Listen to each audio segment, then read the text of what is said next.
ನಮಸ್ತೆ ಗೆಳೆಯರೆ. ಕೆಲವು ಸಲ ಸಣ್ಣ ನಿರ್ಲಕ್ಷ್ಯದಿಂದ ದೊಡ್ಡ ಅವಘಡನೆ ಸಂಭವಿಸಿಬಿಡುತ್ತೆ. ಅಂತಹ ಹೃದಯ ವಿದ್ರಾವಕ ಘಟನೆ ಉಳ್ಳಾಲದಲ್ಲಿ ನಡೆದಿದೆ. ರಜೆಯ ಸಂಭ್ರಮವನ್ನ ಆಚರಿಸೋಕೆ ಅಂತ ಉಳ್ಳಾಲಕ್ಕೆ ಹೋಗಿದ್ದ ಮೈಸೂರಿನ 3 ಯುವತಿಯರು ಆ ಸಂಭ್ರಮಾಚರಣೆಯಲ್ಲೇ ಅಮೂಲ್ಯವಾದ ಜೀವವನ್ನ ಕಳ್ಕೊಂಡಿದ್ದಾರೆ. ಇದು ಉಳ್ಳಾಲದ ಸೋಮೇಶ್ವರ ಉಚ್ಚಿಲ ರೆಸಾರ್ಟ್ನಲ್ಲಿ ನಡೆದ ದುರಂತ.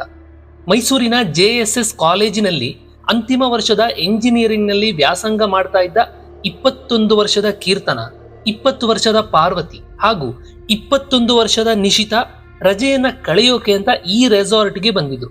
ದುರದೃಷ್ಟ ಅಂದ್ರೆ ಇದೆ ನೋಡಿ. ಭಾನುವಾರ ಬೆಳಿಗ್ಗೆ 11 ಗಂಟೆಗೆ ಅವರು ಚೆಕ್ಔಟ್ ಆಗ್ಬೇಕಿತ್ತು. ಅದಕ್ಕೂ ಮುನ್ನ 10 ಗಂಟೆಗೆ ಈಜುಕೊಳದಲ್ಲಿ ಒಮ್ಮೆ ಆಟವಾಡ್ಬಿಡೋಣ ಅಂತ ಇಳಿದಿದ್ದಾರೆ. ಆಗ ಅಲ್ಲಿ ನೋಡ್ಕೊಳ್ಳೋಕೆ ಅಂತ ಒಬ್ಬ ಸಿಬ್ಬಂದಿ ಇರಲಿಲ್ಲ. ಈ 3 ಯುವತಿಯರಿಗೂ ಈಜೋದು ಕೂಡ ಗೊತ್ತಿರಲಿಲ್ಲ. ನೀರಿನಲ್ಲಿ ಆಟವಾಡುವ ಸುಂದರ ಕ್ಷಣಗಳನ್ನ ನೆನಪಿನಲ್ಲಿ ಇಟ್ಕೋಬೇಕು ಅಂತ ಮೊಬೈಲ್ನಲ್ಲಿ ವಿಡಿಯೋ ರೆಕಾರ್ಡರ್ ಆನ್ ಮಾಡಿ ಈಜುಕೊಳದ ಹ್ಯಾಂಡ್ ರೈಲಿಂಗ್ ನಲ್ಲಿ ಮೊಬೈಲ್ ಅನ್ನ ಇಟ್ಟಿದ್ರು. ಸುಮಾರು ಅರ್ಧ ಗಂಟೆ ಕಾಲ ಎಲ್ಲವೂ ಚೆನ್ನಾಗಿಯೇ ಇತ್ತು. ಬಳಿಕ ಒಬ್ಬ ಹುಡುಗಿ ಟೈರ್ ಟ್ಯೂಬ್ ಅನ್ನ ತಗೊಳ್ಳೋಕೆ ಅಂತ ಮುಂದೆ ಹೋಗಿದ್ದಾಳೆ. ಆದ್ರೆ ಅಲ್ಲಿ ಆಳವಾದ ಸ್ಥಳ ಇದ್ದಿದ್ದು ಆಕೆಯ ಗಮನಕ್ಕೆ ಬರಲೇ ಇಲ್ಲ. ಇದರಿಂದಾಗಿ ಆಕೆ ಆಯ ತಪ್ಪಿ ಮುಳುಗಿದ್ದಾಳೆ. ಆಕೆಯನ್ನ ಕಾಪಾಡೋಕೆ ಅಂತ ಇನ್ನಿಬ್ಬರು ಮುಂದೆ ಹೋಗಿ ಅವರು ಕೂಡ ಅಲ್ಲೇ ಮುಳುಗಿದ್ದಾರೆ. ಹಲವು ನಿಮಿಷಗಳ ಕಾಲ 3 ಕೂಡ ಜೀವಕ್ಕಾಗಿ ಹೋರಾಟ ಮಾಡಿದ್ದಾರೆ. ಆದರೂ ಆ ಹೋರಾಟ ಯಶಸ್ವಿಯಾಗದೆ ಉಸಿರು ಚೆಲ್ಲಿದ್ದಾರೆ.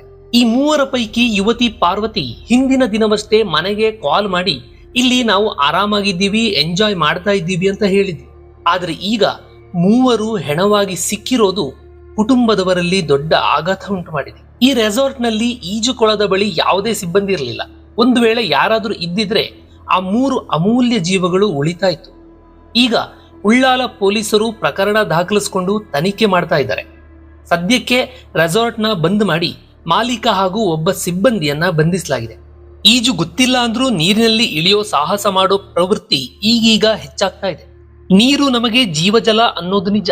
ಆದ್ರೆ ಅದೇ ಜೀವಜಲ ನಮ್ಮ ಜೀವವನ್ನು ತೆಗೆಯಬಲ್ಲದು ಅನ್ನೋದು ಎಲ್ಲರ ನೆನಪಿನಲ್ಲಿರಲಿ.